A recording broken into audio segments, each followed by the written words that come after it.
Allez, on attaque tout de suite notre débat et puis je vous le disais en introduction avec un CGP avec nous. Il est président de la maison Erez. Il n'est pas venu aujourd'hui pour nous parler du rapprochement avec le groupe Cyrus, mais on l'a invité tout simplement parce qu'il a rédigé dans cet ouvrage chez Vuber sur la gestion de patrimoine 2023-2024 le chapitre 19. Le chapitre qui est situé juste après l'assurance vie et le chapitre qui est intitulé Private Equity. Patrick Ganancia est donc avec nous et pour débattre aujourd'hui avec cette question, comment bien utiliser le Private Equity, Frédéric Zablocki, cofondateur et président d'Entrepreneur Invest. Messieurs, on attaque tout de suite et je vais commencer avec vous Frédéric. Entrepreneur Invest va fêter l'année prochaine ses 25 ans. J'entends beaucoup parler du terme Private Equity, de la part à peu près de tout le monde, y compris du ministre. Et j'ai parfois un peu le sentiment que les gens sont restés dans le XXe siècle.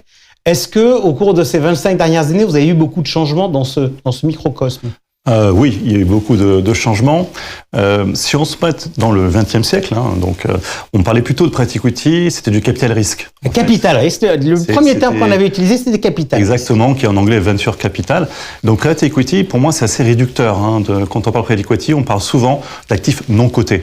Il arrive non coté, vous avez donc de l'equity, de l'action, vous avez aussi des obligations, vous avez de la dette non cotée, vous avez des obligations convertibles, vous avez de l'infrastructure, vous avez beaucoup de choses qu'on met dans le non coté. Et c'est ça qui fait la richesse de ces actifs-là. Chez vous aujourd'hui, vous faites quoi ? Alors nous, effectivement, on a évolué. On a commencé effectivement en 2000 dans le capital risque, mais on a évolué dans le capital développement. Et donc, on a un savoir-faire depuis 25 ans dans l'investissement dans les entreprises, notamment dans les PME françaises. À partir de là, on fait plutôt ce qu'on appelle des petites transmissions, du capital développement, du build-up. On aide les entrepreneurs à justement à croître le plus sereinement possible grâce à nos capitaux. Et donc, nos capitaux, ça peut être des actions, des obligations convertibles. Et donc ça, c'est la partie PME, c'est l'histoire. PME de croissance française. Après, en 2020, on a créé un département immobilier et où là, on aide les promoteurs et surtout les marchands de biens dans leur investissement, dans ce qu'on appelle la rénovation énergétique, dans tout ce qui est la rénovation des bâtiments.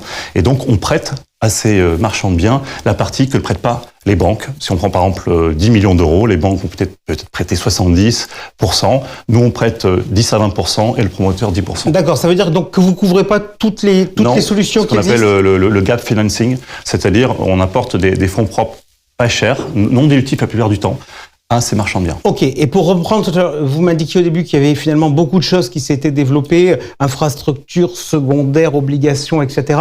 Vous couvrez donc les PME, l'immobilier et aussi, en 2020, on a aussi couvert tout le spectre avec des partenaires et ce qu'on appelle chez nous, ce qu'on appelle la multigestion, les fonds de fonds, où là, on choisit les meilleurs partenaires sur des gestions que l'on ne fait pas. Par exemple, du large cap, par exemple de la dette privée, on a fait Tikeo, Bridgepoint, du secondaire avec de l'Ardian, du Committed, et tout ça, l'objectif pour nous, c'est de donner les meilleurs produits possibles et l'offre la plus vaste dans le private equity, non coté, à des distributeurs, aujourd'hui 450 distributeurs, et aussi, par exemple, comme la maison Erez, qui peut, grâce à nous, avoir une loge très large. Alors, la maison Erez, Patrick Ganancia, est-ce que vous êtes un puriste de la terminologie ? Faut-il parler de private equity ? Quand vous parlez de ces classes d'actifs non cotés à vos clients, vous dites quoi ? On leur dit que c'est une classe d'actifs qu'il est impératif d'avoir dans son patrimoine et qui doit avoir une vraie part aujourd'hui dans son patrimoine financier. Après, c'est quelque chose de récent en termes de pénétration du marché parce que c'était réservé qu'à nos grands clients depuis quelques années. On est sur une phase de retailisation, comme on dit, et donc avec un accès de plus en plus facile pour le private equity. Mais aussi d'ailleurs, quand on dit accès plus facile, aussi avec des acteurs de bonne qualité mais de moins bonne qualité qui arrivent sur le marché. Et donc tout le rôle des CGP ou des family officers est maintenant de conseiller les clients pour arriver à trouver les bonnes solutions. Ok, alors justement, on va regarder les bonnes solutions, on va regarder, vous nous avez expliqué en deux mots votre offre. Auprès des CGP, qu'est-ce qui a marché, qu'est-ce qui n'a pas marché ? Et comme je suis fait comme ça, on va commencer par ce qui n'a pas marché. Alors, sans surprise, en 2023 et fin 2022, c'est plutôt l'immobilier.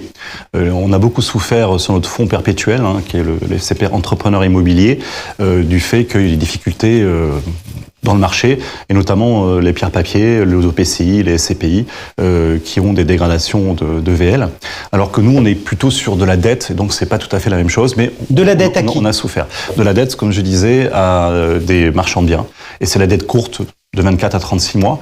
Et aujourd'hui, on a eu un accident sur 52 lignes, ce qui permet quand même d'avoir une certaine sécurité sur notre offre. J'imagine que les promoteurs, aujourd'hui, il n'y a pas de demande, parce qu'il y a très peu de construction. Donc, il y a de la demande au niveau des marchands de biens. Oui. Ça augmente et il y a de la tension. Donc, vous avez de bons taux? Bien, aujourd'hui, alors bon taux, ce qui est clair, c'est qu'on a beaucoup de demandes, parce que comme les banques demandent de plus en plus de fonds propres à ces marchands de biens, donc on fait une très grosse sélection. Et aujourd'hui, nos taux, c'est aux alentours de 12%. Mais attention, il ne faut pas avoir des taux 12% contre la dette, c'est plutôt 12% par rapport de l'equity. Donc c'est la dette pas chère, parce qu'en fait, on ne les dilue pas dans la plus-value. Ok, donc grosso modo, des taux qui peuvent être élevés, mais en revanche, peu voire pas de souscription. Patrick Ganancia, on oublie 2 secondes la partie entre guillemets FCPR ou autre joyeuseté. Oui.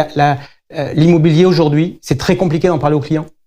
Non, c'est pas compliqué d'en parler aux clients. Je pense que ça va être dans quelques mois un moment peut-être formidable, voire historique pour en parler aux clients. Donc, au contraire, faut préparer le terrain. Faut commencer à expliquer aux clients à quel endroit on va avoir des opportunités, à quel moment on va leur conseiller d'appuyer sur le bouton. On est convaincu que c'est trop tôt, mais que ça va arriver et que ça se prépare.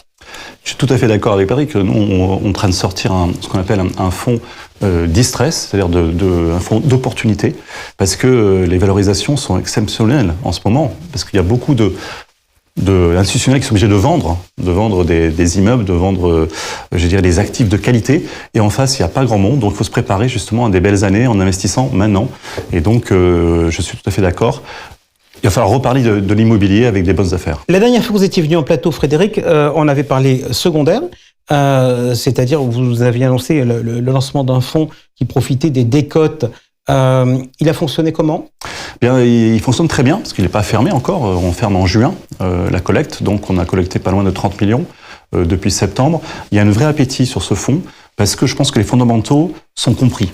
Le secondaire, quelques idées très courtes, c'est plus court. Hein. Pourquoi? Parce qu'on vient avec des portefeuilles déjà constitués. Et dans la mesure où aussi il y a de plus en plus d'institutionnels qui ont été obligés de vendre des fonds de private equity de bonne valeur, eh bien les décotes se sont augmentées. Donc vous avez des décotes augmentées, du court et une grande diversification. Parce que nous, quand nos partenaires comme Committed, Ardian, Capital Dynamics achètent ces fonds à la décote, derrière vous avez des entreprises, ce qui fait que dans le fonds, avec 3 maisons de qualité, plus une SCR Raise, vous avez à peu près 2000 entreprises sous-jacentes, donc diversification extraordinaire, et aussi un chiffre que moi je dis toujours, sur les 10 dernières années, 98% des fonds de secondaire ont rendu l'argent. C'est-à-dire que vous n'avez que 2% de fonds qui ont malheureusement connu des pertes en capital. Patrick, bon, on va être très honnête, quand on fait un fonds secondaire, c'est compliqué de tenir le discours du financement de l'économie parce qu'on rachète des parts à d'autres acteurs. Comment vous jugez les fonds de secondaire dans la stratégie par rapport à vos clients? Vous vous dites quoi? C'est un bon couple rendement-risque? C'est la partie la plus... Quand on part sur du private equity, il y a des degrés de risque en fonction des catégories de fonds. On sait tous que le plus risqué, c'est les early stage et des fonds qui investissent dans des sociétés toutes neuves ou qui sont en début de croissance. Donc c'est ce qui a donné une mauvaise image auprès du très grand public parce que les fonds, notamment fiscaux, sont positionnés sur ce truc-là et certains ont beaucoup souffert. Oui, mais pas seulement. Ces fonds-là, les fiscaux, ils ont souffert parce qu'il y avait des fonds qui étaient complètement fous, une obligation d'investir rapidement et dans des boîtes merdiques, qu'elles soient petites ou grandes. Donc, par contre, à l'autre bout du spectre, à part le early stage, donc le moins risqué dans la catégorie du private equity action, c'est les fonds de secondaire. Donc, alors en contrepartie, ce sont les moins rentables. C'est-à-dire qu'aujourd'hui, un fonds de secondaire, si ça se passe très bien, il va faire 1,7 fois votre mise. Nous, avec les clients, on aime bien parler, plutôt que de parler en TRI de 12, 14, tout le monde s'y perd, on aime bien parler en multiples. Un bon fonds action de private equity, il doit vous faire 2,5 à 3 fois la mise. Là, le client est content. Sur du secondaire, c'est beaucoup plus prudent. Mais en contrepartie, c'est 1,7 fois la mise. Mais là, pour autant, la durée est à peu près la même. Le client, il part pour 10 ans. Donc, il faut vraiment que ce soit à chaque fois des sommes dont il n'a pas besoin et dont il sait qu'il n'aura pas de liquidité. Ok, on continue notre tour de ce qui a marché. On a vu, donc, immobilier, ça n'a pas fonctionné. Secondaire, ça s'est bien comporté. Qu'est-ce qui s'est bien comporté aussi? Bien, notre fonds star, les obligations convertibles. Toujours pareil, parce que les banques se retirant un tout petit peu du marché, des financements de la PME, il faut trouver d'autres façons de se financer. Donc, c'est la private debt, mais vous avez aussi les obligations convertibles. Dans les obligations convertibles, ce qui marche très bien, c'est que 2 raisons. 1, c'est un peu le meilleur des deux mondes, parce que vous avez l'obligation, mais vous pouvez aussi la convertir si l'entreprise fonctionne très bien. C'est ce qui s'est passé avec Simago, ce qui a permis à nos fonds rendement 2 de faire des rendements de plus de 2 fois net pour le client. Alors ça y est, vous êtes mis aux critères de Patrick. Oui, je parle bien en multiple, parce qu'il a raison. Le multiple, on peut pas tricher sur un multiple. Sur un TRI, c'est très compliqué à le calculer. Il faut savoir que la plupart du temps, au niveau du retail, on appelle en une fois les clients, et donc ça peut fausser les critères par rapport à des professionnels. Quelle est l'appétence des entreprises non cotées à la convertible? Parce que dans les grandes entreprises, sur les marchés cotés, en général, on va à la convertible quand le coût de sa dette devient beaucoup trop élevé, et on se dit, je vais prendre de la convertible parce que je cours le risque d'une dilution, mais en pratique, je vais emprunter moins cher. Ça fonctionne comment du côté de nos côtés? C'est assez amusant. Du côté de nos côtés, c'est un peu l'inverse. C'est-à-dire qu'on prend la convertible pour pas être dilué. Parce qu'en fait, ce qu'on appelle chez nous, c'est du fonds propre pas cher. Généralement, les convertibles, c'est entre 10 et 12%. Mais la plupart du temps, même si on convertit avec maximum 20 ou 30% de la possibilité de conversion. Ce qui fait que pour quelqu'un, c'est une façon d'effet de levier qui est pas cher par rapport à une action où généralement les rendements actions, c'est entre 15 et 20% au niveau du no-côté quand on est en action. Donc c'est comme ça que les entrepreneurs le voient. C'est un complément avec la dette, ce qu'on peut appeler aussi la mezzanine. Et c'est quelque chose qui est de plus en plus connu. Effet de levier, je voudrais qu'on parle 2 secondes du 150 OBTER. Donc je rassure, c'est pas le nom d'un produit, c'est un article du Code général des impôts qui permet de réinvestir et de décaler la fiscalité des plus-values quand on vend son entreprise. Ça marche bien, ça marche pas bien? Alors aujourd'hui, oui, ça marche plutôt bien. Parce ça que décale pas, hein, ça supprime à condition que vous respectiez l'engagement. Tout à fait. Donc aujourd'hui, ça marche bien parce que je pense que ce dispositif est de plus en plus connu. Ce que font les chefs d'entreprise, c'est au lieu de payer leur impôt tout de suite, ils préfèrent faire une sorte de cagnotte dans une holding et de pouvoir placer leur argent en attendant. D'accord. À nouveau, on a des offres de très bonne qualité et de très mauvaise qualité sur ce segment du 150 OBTER où beaucoup d'acteurs se sont engouffrés sur cette niche fiscale, parce qu'on parle bien de ça, et on va avoir des bonnes et des mauvaises surprises. Alors, si on regarde justement du côté de vos clients, qu'est-ce qui marche pas?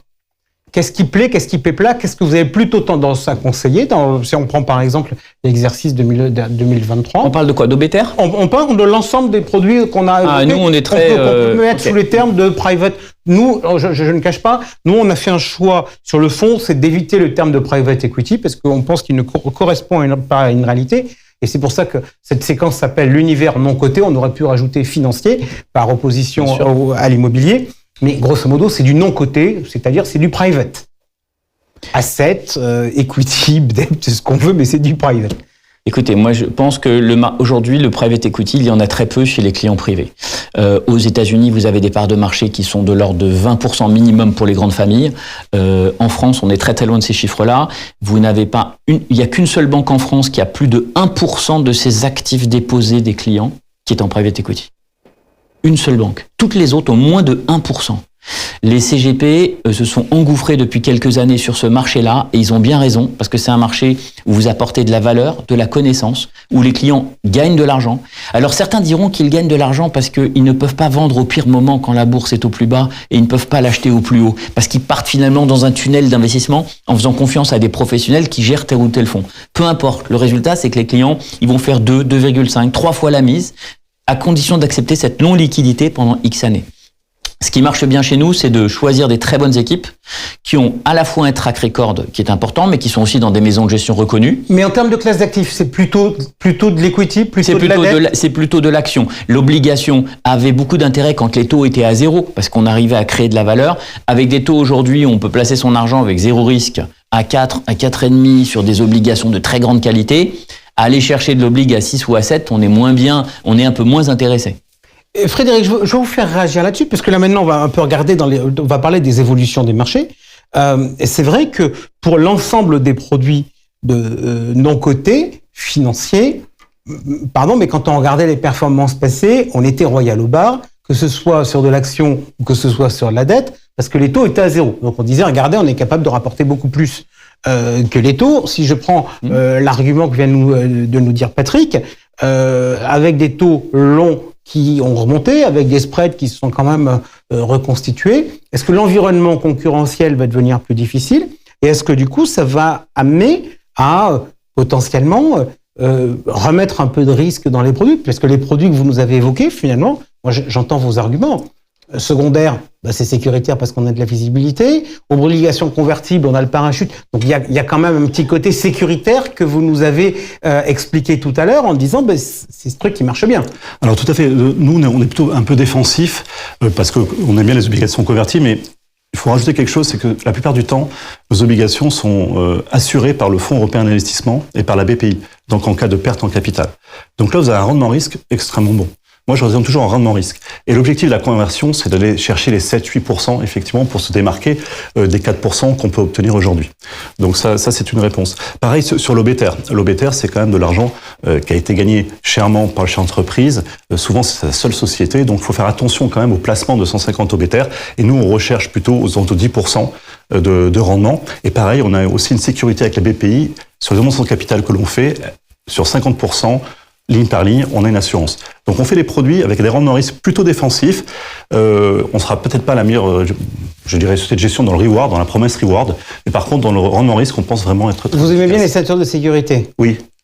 Ok. L'actualité, le texte passé la semaine dernière au comité consultatif de la législation et de la réglementation financière, c'est tout ce qui est en train de se passer sur l'assurance vie et sur l'épargne retraite. Avec donc la loi industrie verte qui a dit il faut mettre du non-coté dans les profils, aussi bien dans les mandats d'arbitrage en assurance vie que dans l'épargne retraite. Patrick Galancet, vous nous avez expliqué que le non-coté c'était génial. Vous trouvez que ce texte est génial? Non, c'est pas s'il est génial, mais ça fait des années que nos clients, ils aiment les entreprises. Les Français et les épargnants aiment l'entreprise et la bourse leur fait peur à cause de sa volatilité. Donc, cette partie-là de private equity, elle permet de réduire considérablement la volatilité et les clients, ils ont envie de ça. Après, il faudra faire attention à la sélection des fonds, ça c'est notre métier à nous. Et puis de l'autre côté, côté assureur, il faudra éviter les problèmes que l'on peut avoir sur le non-coté en général, c'est-à-dire qu'il faudra maintenir des proportions maximum du contrat investi en non-coté pour résoudre les problèmes de liquidité. Alors, je vous entends. Première réponse que vous me donnez, la proportion maximale dans les contrats. Je me tourne vers vous, donc c'est l'intérêt d'avoir à la fois un distributeur CGP et un producteur. Est-ce que vous mettez des gates? Est-ce que vous mettez un certain nombre de protections? Parce que si on regarde le sujet du non-coté, là, et de l'assurance, on est en plein dans la mouise, si vous me permettez l'expression, sur la partie immobilier non coté, avec des assureurs qui ont pris des engagements, des choses qui n'étaient pas forcément bien calées. Vous, aujourd'hui, est-ce qu'avec cette perspective d'accroître le développement via le monde assurantiel, vous vous dites, il faut qu'on prenne des mesures de protection dans nos fonds sur des sujets de liquidité? Alors, vous avez deux types de fonds. Vous avez les fonds ouverts, les FCPR Evergreen ouverts et les fonds fermés. Moi, ce que d'abord je préconise, c'est effectivement que les conseillers explique bien ce problème de liquidité que, comme disait Patrick, c'est très important. C'est-à-dire que même si on est dans un contrat d'assurance vie, il faut pas investir dans un fonds si on se dit qu'on a besoin de l'argent dans 3-4 ans. Non. C'est vraiment des temps longs, c'est des temps entre 7 ans à 10 ans. Donc déjà, une bonne explication. J'entends. Pardonnez-moi de vous dire la chose suivante. J'entends votre discours. Ça n'empêche que vous avez quand même un discours de place qui a été très largement développé par les assureurs en disant l'assurance vie, c'est un couteau suisse. Vous pouvez faire des arbitrages à tout moment sur tout actif. Ça, c'est rentré dans la tête de tout le monde. Et comme c'est rentré dans la tête de tout le monde, c'est la position de base. Alors, déjà, pour vous dire, nos fonds, c'est interdit à l'arbitrage. Dans le contrat d'assurance vie français, la plupart des assureurs vie disent on ne peut pas arbitrer avant, bien sûr, la fin du fonds. Donc déjà, c'est une protection. Après, au niveau du décès, c'est géré aussi dans le fonds. C'est-à-dire qu'on a quand même des réserves d'argent pour gérer les problématiques de décès. Après, les sorties avant le terme, ça effectivement, c'est des choses qui peuvent être prises dans les contrats. Donc en fonction des contrats, vous pouvez avoir des pénalités, vous pouvez avoir des interdictions, tout ça c'est géré assureur par assureur. Sur les fonds fermés, ouverts plutôt, sur les fonds ouverts, il faut avoir des gates, effectivement, très clairement, des gates de liquidité, avec aussi des maximums à atteindre. Et généralement, ça doit même marcher. Sur le nôtre, on n'a aucun problème pour l'instant de liquidité. Patrick, je voudrais qu'on parle avec vous des enveloppes où loger les fonds de non-cotés financiers. On vient de parler d'assurance vie. Qu'est-ce que vous faites, vous, en assurance vie? Qu'est-ce que vous faites en coté? Quelles sont les pratiques les plus fréquentes chez vous?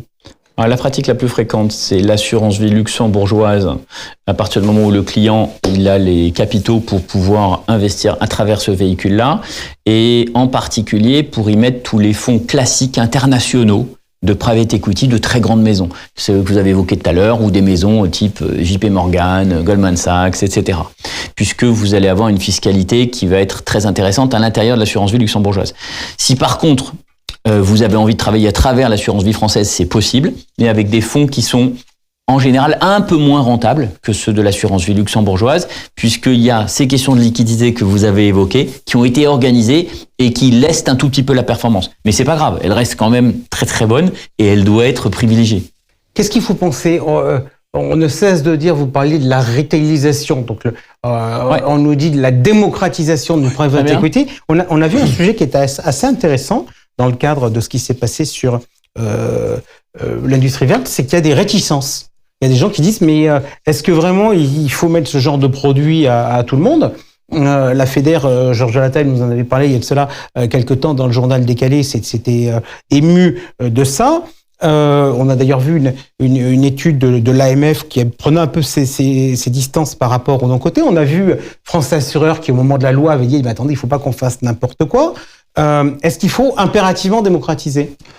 Alors, je ne sais pas ce que c'est le terme impérativement, mais ce qu'il faut savoir quand même... J'aimerais répondre, je dis, je ne sais pas ce que c'est le terme démocratiser. Mais... Donc, je disais, en fait, quand on regarde un petit peu, il faut savoir que l'assurance vie, quand même, quand on prend du recul en France, je parle, il y a quand même 80% des sommes qui viennent vers ce qu'on appelle les dettes souveraines, et notamment françaises. Donc, quand même, ça serait bien de flécher un petit peu l'épargne vers les entreprises françaises notamment, mais bon, d'autres entreprises, mais surtout françaises, pour donner ce qu'on appelle un petit pouvoir aux muscles, parce que le muscle, c'est les entreprises. Donc à partir de là, je pense que ça part c'est très important pour le pays que nos entreprises puissent croître. Donc on est très content là-dessus. Néanmoins, quand vous dites, il y a aussi la catégorisation des souscripteurs. Chaque maison RS a une catégorie. Vous avez des gens qui sont plutôt prudents, des gens qui sont plutôt dynamiques, qui sont plutôt équilibrés, et en fonction de ça, je pense que la loi prend en compte ce genre de profil. Je rebondis, Patrick, sur ce que vous avez dit. Parce que vous avez dit, les clients, ils ont peur de la bourse, ils ont peur de la volatilité des marchés, etc. Non, ils n'ont pas peur, mais ils n'aiment pas. Alors, ils n'aiment pas. Est-ce que le private equity, c'est une évolution, c'est un élément dans la gestion du risque, ou est-ce que c'est une alternative au marché financier coté ? Non, c'est un complément. C'est un complément des marchés cotés. Ok. C'est pas une alternative, ça va avec. Dans l'allocation d'un client, on est convaincu en tout cas chez Maison Erez et avec Cyrus demain que le client il doit avoir de l'immobilier, des obligations, des actions, du non coté pour avoir un portefeuille qui est parfaitement structuré et organisé. Ok. Les chefs d'entreprise aujourd'hui, ils ont envie d'aller en bourse ou ils préfèrent avoir des fonds de non-cotés ? Alors là, ça a beaucoup évolué, mais là, depuis quelques années, c'est clairement des fonds de non-cotés, parce qu'il y a un petit problème de volatilité en bourse. C'est très très ennuyeux pour un chef d'entreprise de voir son cours de bourse baisser très fortement parce qu'il y a une grosse main qui veut sortir. C'est ennuyeux pour ses salariés, c'est ennuyeux aussi pour ses clients. Le non-coté, c'est quand même beaucoup plus patient, ce qu'on appelle le capital patient, et je pense que c'est beaucoup plus efficace pour un chef d'entreprise. Patrick Ganassian, je vous pose la question au chef d'entreprise que vous êtes. Oui. Vous avez, alors c'est pas un fonds, c'est un family office qui était au capital avant l'opération en cours avec Cyrus. Oui. Pourquoi vous n'êtes pas allé en bourse ? Je vois pas l'intérêt pour une entreprise comme la nôtre et de notre taille d'aller en bourse. L'objectif pour nous, c'est que les collaborateurs et tous ceux qui travaillent chez Cyrus et chez Erez soient actionnaires de la société avec le plus gros pourcentage possible. Aujourd'hui, il y a 73% du capital de notre groupe, Erez plus Cyrus, qui sera détenu par les collaborateurs salariés et une vingtaine de pourcents par le fonds qui nous accompagne, qui est Bridgepoint aujourd'hui. Tout est parfait, donc il n'y a aucune raison d'aller sur les marchés financiers. Alors vous me donnez des pourcentages, tout à l'heure vous m'indiquiez que la banque française qui avait le plus d'actifs en en non-coté financier était à 1% et que c'était ridicule par rapport à ce qui se passait aux États-Unis. Vous, dans vos allocations d'actifs, vous montez la part du non-coté financier jusqu'à quel niveau ? Aujourd'hui, on essaye. D'abord, la fourchette, elle va de 5 à 20 pour les nouveaux clients en termes de pourcentage des actifs qu'ils nous confient. Aujourd'hui, sur les capitaux qui sont déposés chez nous, comme évidemment il y a des stocks anciens et des capitaux anciens, on est plutôt à 5-6%. Et ce que je vous disais tout à l'heure, c'est que aucune banque en France, à ma connaissance, n'a plus de 1%, sauf une, et celle qui en a, elle est à 10%. Et nous, l'objectif, c'est de monter ce pourcentage d'allocation de private equity parce qu'on est convaincus, ça fait plus de 15 ans qu'on en commercialise. On a vu les résultats dans la durée, on a vu l'impact sur les clients, Voilà. Et il faut continuer à défendre cette classe d'actifs. Votre sentiment sur la part qu'on peut avoir?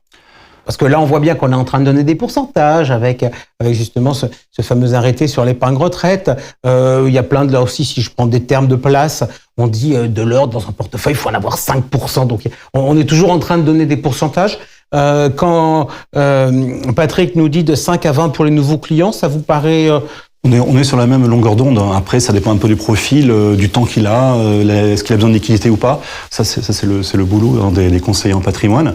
Mais autrement, aller jusqu'à 20 nous paraît tout à fait satisfaisant. Il faut savoir quand même qu'en plus, moi j'insiste un peu, mais en plus d'un actif financier, ça donne un peu de sens aussi à son épargne. Parce que quand nous, on fait par exemple du small cap en France, on voit les entreprises, ça permet aux clients de voir un peu la progression. Il y a une histoire à raconter. Et ça, c'est très important et c'est ce qu'on n'a pas dans la plupart des fonds cotés et aussi les ETF. Donc aujourd'hui, ça donne un peu de sens aussi, en dehors de tout ce qu'on vient de dire, c'est l'aspect financier et la rentabilité. Mais il faut que ce 5 à 20% soit impérativement réparti sur plusieurs fonds, plusieurs sociétés de gestion, investis sur au minimum 4 millésimes et pas tout sur la même année. Voilà. Et c'est des règles. Et enfin, moi, j'invite tout le monde à regarder combien l'équipe de gestion qui gère votre fonds de private equity a investi elle-même. Ok, alors justement, si vous me permettez, dernière quand même question, comment je sélectionne? Donc j'entends l'argument, plusieurs typologies de produits, plusieurs millésimes, parce qu'il y a très clairement des effets de... oui, il y a des effets de cycle économique qui s'impactent forcément. Et des effets de liquidité potentiellement aussi. Oui, quand un produit est à la mode, tout le monde se précipite pour en acheter. On a très clairement vu ça sur la partie SCPI. Vos critères de choix d'une société de gestion, c'est quoi? Alors, c'est d'abord le track record de l'équipe, puisqu'en général, il y a eu des fonds qui précèdent. On évite de l'équipe, pas de l'entreprise. C'est-à-dire, il faut regarder... Non, parce que vous pouvez avoir un changement d'équipe. Donc, l'entreprise, c'est important pour la solidité. Mais ce qui compte, c'est l'équipe. Si la nouvelle équipe vient d'arriver, on peut pas utiliser le track de l'ancienne. Nous, on aime bien éviter le fonds numéro 1, parce que, comme par hasard, il essuie souvent les plâtres, alors que les fonds 2, 3, 4 sont souvent plus intéressants que le 1. Ensuite, on regarde la performance. Donc après la performance, on regarde combien ces gérants ont investi. On regarde dans quel secteur ils investissent. On essaie d'avoir une diversification géographique, sectorielle et éventuellement fiscale, puisque vous le savez, certains fonds de private equity n'ont pas le même taux d'impôt quand ils sont investis exclusivement en actions européennes que s'ils sont investis en actions internationales. Voilà. À nous d'essayer de trouver plusieurs idées pour chacun des clients. C'est pour ça quand même que cette démocratisation est quand même très utile. Parce qu'avant, il fallait quand même plusieurs millions d'euros pour investir dans plusieurs fonds sur plusieurs millésimes. C'est plus le cas aujourd'hui. Frédéric, vous avez écouté les critères, vous en rajouteriez d'autres? Alors, je trouve que ces critères sont très pertinents. Hein. Ça fait quand même depuis une dizaine d'années qu'on travaille, nous, Entrepreneurs Invest, avec la maison Erez. Et c'est important. C'est vrai que, par exemple, sur l'obligation convertible, on était au 11e millésime. Donc, effectivement, il y a l'expérience accumulée. Je pense que les équipes structurées qui restent des années, c'est très important aussi pour la compétence de la société de gestion.